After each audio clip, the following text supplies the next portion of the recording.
안녕하세요. 시나리오의 산막구조에 대해서 강의를 시작하겠습니다.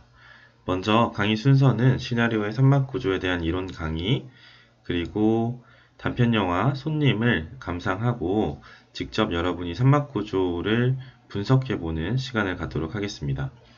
이후에 단편영화 손님에 대한 산막구조 해설을 선생님이 강의를 할 예정이고요.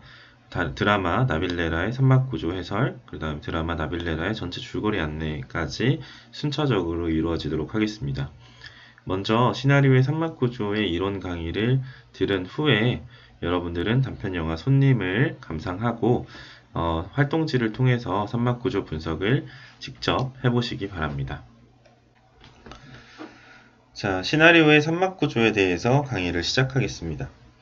산막구조는 아리스토텔레스가 시학에서 모든 이야기에는 시작이 있고 중간이 있고 끝이 있다 라고 이야기한 것처럼 처음, 중간, 끝에 산막 구성으로 이루어지는 것을 말합니다.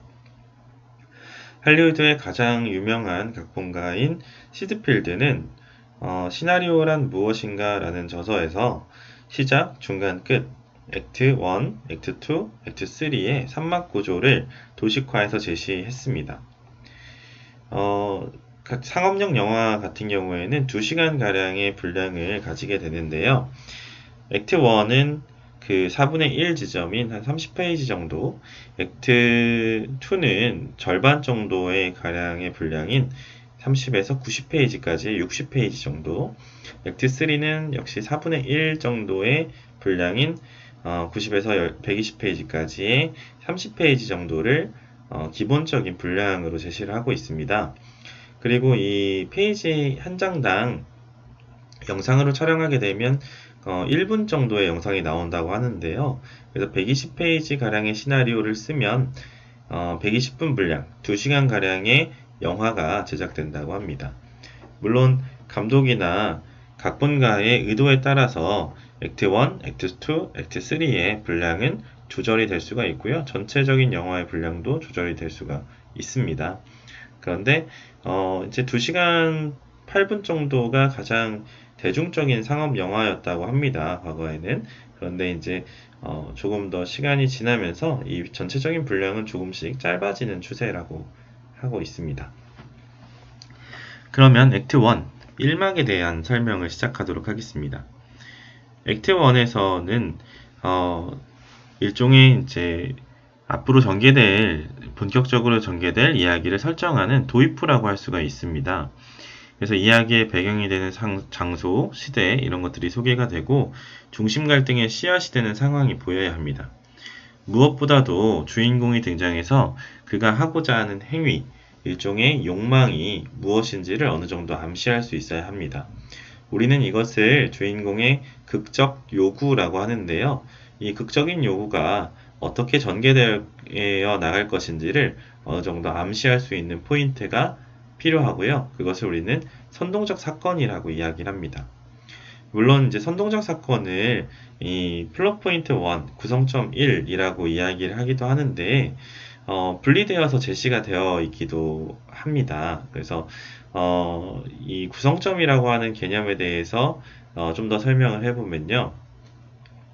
시드필드에 의하면 이야기를 다른 방향으로 전환하며 행동으로 몰고 가는 사건이나 에피소드, 이벤트를 구성점이라고 합니다. 그래서 1막에서 2막으로 넘어갈 때는 구성점 1, 2막에서 3막으로 넘어갈 때는 구성점 2가 필요한 것이죠.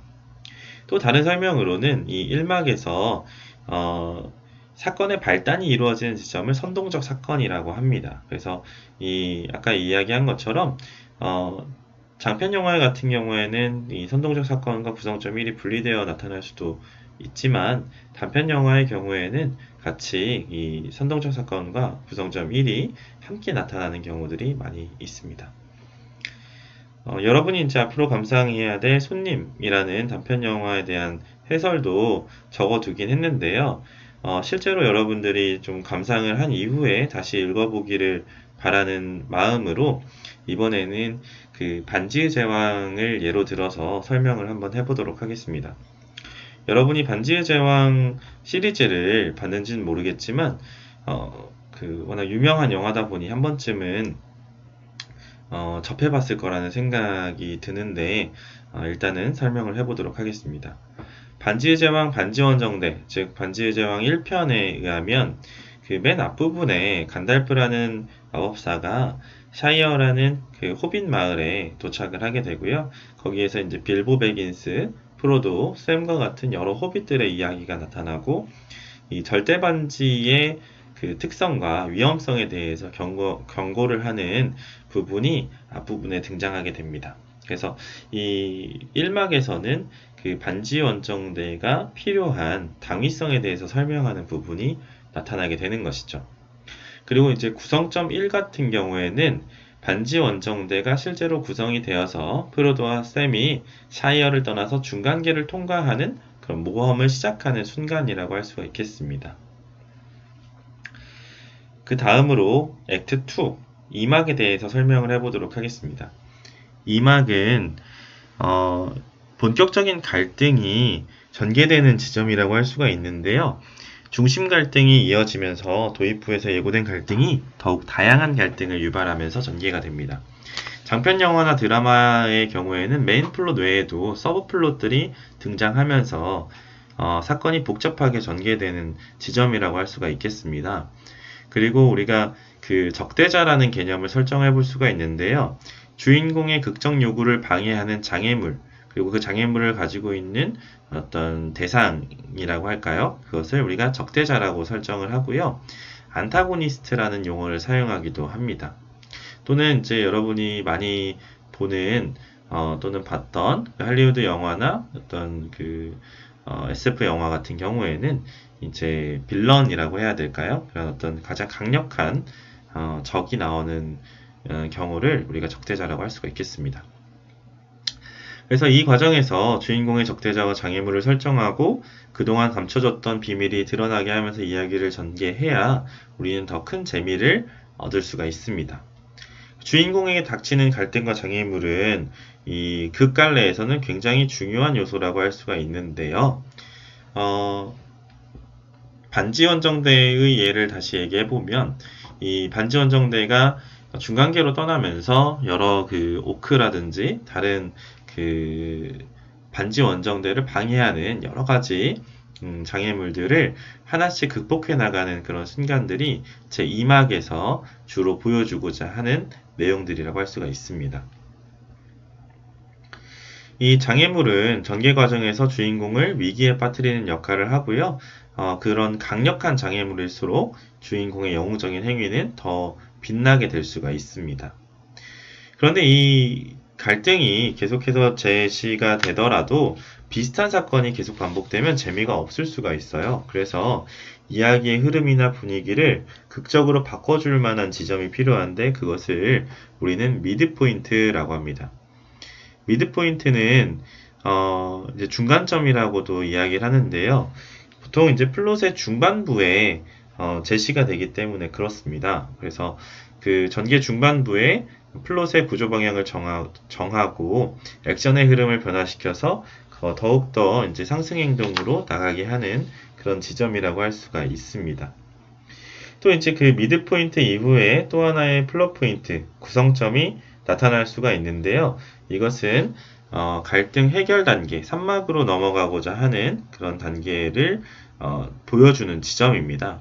반지 원정대에서는 그 원정대가 로스로리엔이라는 엘프 마을에 도착했을 때입니다. 그래서 갈라드리엘이 그 절대 반지를 운명의 산에 운반하지 못했을 경우에 중간계의 운명을 프로도에게 보여주는 순간이라고 할 수 있는데요. 그 전까지는 프로도는 이 그 절대 반지를 옮겨야 되는 이 당위성에 대해서 그렇게 크게 공감하지 못했거나 어떤 고민을 하는 그런 지점들이 상당히 많았습니다. 그런데 이 중간계의 운명이 앞으로 어떻게 될 수 있다라는 것을 보여줌으로써 이 프로도가 그 반지를 운명의 산으로 꼭 옮겨야 되겠다라는 그 굳은 결심을 하게 되는 지점이 되는 것이죠. 그래서 이 이후에 프로도는 영웅의 길을 걷게 되는 아주 그 중요한 순간이라고 할 수가 있겠습니다. 액트 3는 해결 단계로서요. 극적인 전후 사정을 봉합하는 단계인데, 그런데 이제 해결이라고 하는 것이 어떤 특정한 사건의 결말을 뜻하는 것은 아닙니다. 그래서 문제를 어떻게 끝맺을 것인가 이렇게 생각을 해보면 좋을 것 같은데요. 여러분이 이제 살인의 추억이라는 영화를 아시나요? 살인의 추억의 영화의 이 해결 단계는요, 굉장히 그 관객으로 하여금 답답하게 생각하는 부분을 보여주는데요.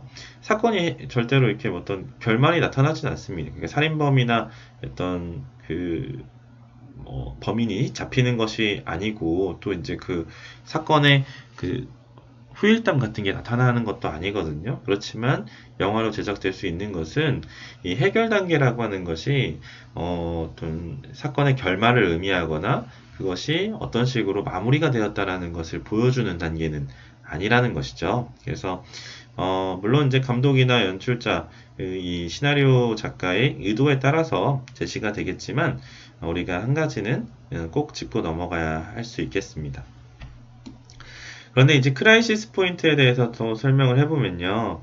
이 크라이시스 포인트는 주인공이 극단적인 위기 상황에 직면하는 순간이고, 이 지점은 주인공이 더 이상 물러설 수 없는 지점이 됩니다. 그래서 반드시 결단을 내려야 하는 가장 큰 위기 상황이 되는 것이죠. 이 순간을 위해서 도입부부터 전개 단계까지 이 주인공을 끊임없이 몰아치면서 극적인 전개를 해왔던 것입니다. 그리고 주인공이 그 어떤 선택을 하게 됨으로써 갈등이 한순간에 해결이 되게 되는데요. 그것이 클라이맥스라고 할 수가 있겠고, 그 클라이맥스에서는 관객들에게 어떤 카타르시스를 전해주는 그런 장면들이 나타나게 됩니다. 마지막으로 에필로그는요, 클라이맥스 이후의 정서적인 여운을 다루는 단계로 이 에필로그의 그 시간이 길지는 않습니다. 조금 짧게 이렇게 정리해주는 그런 정도라고 할 수가 있겠고, 또 이제 뭐 클립 영상 같은 걸 통해서 이제 다음 속편이나 아니면 또 다른 이야기의 어떤 단서를 암시하거나 하는 부분들도 존재하긴 하죠.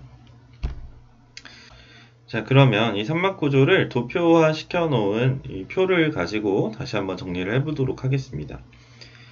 1막, 2막, 3막. 1막은 설정, 2막은 대립, 3막은 해결 단계라고 본다면 1막에서는 이야기가 상승하는 단계이고요. 앞으로 이 전개될 이야기를 셋업하는 단계라고 했습니다. 그래서 인물을 소개하고 주인공의 목표를 보여주는 것이 가장 큰 요소가 됩니다. 그리고 이 갈등의 어떤 씨앗을 보여주는 것이 되게 중요한 것이죠. 그래서 갈등에는 여러분이 잘 알고 있는 것처럼 내적 갈등과 외적 갈등이 있는데 그것이 보통은 이제 복합적으로 나타나는 경우가 많습니다. 그리고 1막의 마무리 부분에서는 플롯 포인트 1, 핵심적인 발단이 일어나는 구성점을 보여줘야 되고요. 그것이 이 이야기의 중심이 되는 가장 큰 사건이라고 할 수 있습니다. 구성점 1에서 보여준 사건을 가지고 2막 대립 단계에서 사건을 본격적으로 전개하게 되는 것이고요. 주인공과 적대자의 대립을 극명하게 보여주어야 합니다. 2단계에서 보여주는 것이 이제 장애물이라는 개념이 있었고요. 이 장애물 같은 경우에는 주인공의 극적 요구에 대항하는 그 어떤 방해 요소가 되고요. 그리고 이 장애물이 적용되는 과정에서 우리는 이제 잠금장치라고 하는 개념을 설정할 수가 있는데, 잠금장치는 일종의 시간 제한입니다. 그래서 어느 때까지를 타임어택 식으로 이제 진행을 하게 되는 것이죠. 그래서 그 반지원정대 같은 경우에는 샤오론이 모든 힘을 되찾아서 어떤 중간계를 위협하는, 또는 이제 시간 안에 운명의 산에 도달하지 못했을 때 중간계가 마주하게 될 어떤 악몽과 같은 재앙, 이런 것들이 반지 원정대에게 작용하는 시간 제한이라고 할 수가 있습니다. 그래서 이 시간 제한이 걸려있는 잠금 장치를 활용을 잘 하게 되면 관객들은 극적인 몰입을 더 하게 되고 긴장감을 최고 상태로 유지할 수 있게 되는 것이죠. 그 다음에 이제 미드 포인트는 전체 내용의 중간 지점에 보통 위치하는데, 예기치 못한 사건이나 뜻하지 않은 인물, 생각지도 못한 단서들을 통해서 영화의 방향을 다른 곳으로 전환하는 역할을 하게 됩니다. 그리고 이런 미드 포인트를 통해서 관객들은 더 흥미롭게 영화를 볼 수가 있게 되는 것이죠. 플롯 포인트 2 구성점 2는 3막으로 가기 위한 사건이나 상황이 되겠고, 이제 여기서 진행해야 되는 지점은 사건은 이제 해결 단계로 넘어가야 되는 거예요. 그래서 이 갈등이 최고조로 가면서도 뭔가 그 갈등을 해결할 수 있는 실마리 같은 것들이 플롯 포인트 2에서 제시될 필요가 있겠죠. 3막 단계에서, 3막 해결 단계에서는 이야기가 하강하게 됩니다. 그래서 이제 우리가 이제 하강 행동이라는 이야기도 하는데요. 그동안 진행되어 온 갈등과 사건을 해결해야 되는 것이죠. 크라이시스 포인트는 그 갈등과 위기가 가장 극명하게 치닫는 지점이라고 할 수가 있겠고, 그것이 한 번에 해결되면 저희가 카타르시스를 느낄 수 있는 클라이맥스라는 단계를 설정하게 됩니다.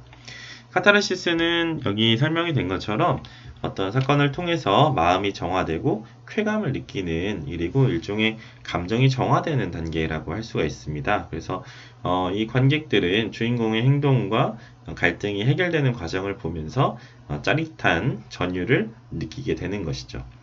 그리고 그 클라이맥스가 지나고 나면 사건이 한 번에 끝나게 되는데요. 사건이 해결되고 이야기가 마무리되는 단계가 이 갈등의 해결 단계, 하강 행동이라고 할 수가 있겠습니다.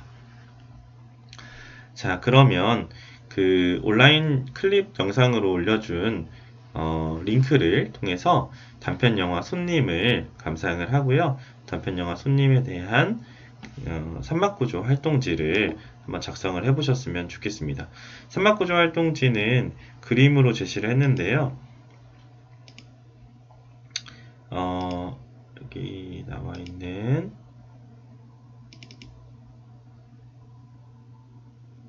여러분한테 제시한 파일 중에 그림 파일이 있을 겁니다. 여기 보시면 1막, 2막, 3막 이게 메인 파트고, 1막 앞에 있는 프롤로그, 3막 뒤에 있는 에필로그 해서 상승 행동과 하강 행동, 그 다음에 극적 구조 요소들을 선생님이 다 이렇게 넣어놨는데 이 내용을 가지고 비슷하게 뭐 연습장이나 아니면 이제 이 파일을 출력해서 여러분들이 직접 그림으로 또는 펜으로 적어보는 활동을 해봤으면 좋겠습니다.